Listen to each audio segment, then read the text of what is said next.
দল লাগা দিয়েছে তারা না ওই যে একটা জায়গায় ওই যে নামলাম, হ্যাঁ ওখানে ওর উঠতে উঠতে খবরে যাবে কিন্তু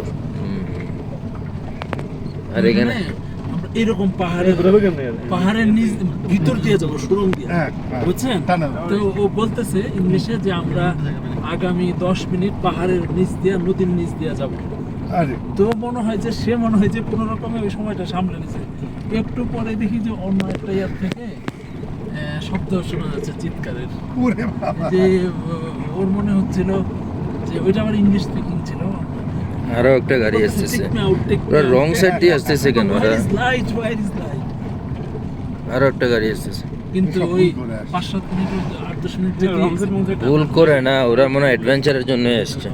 তারপরে লোকটার কাছে গেলাম, যখন সে আলুতে আসলো তখন তার চিৎকার সামনে যখন আলু দেখা যায়, তারপরে জিজ্ঞেস করলাম, আমার মনে হচ্ছিল যে হঠাৎ যদি কারেন্ট চলে যায় ট্রেনটা তো তাইলে ভিতরে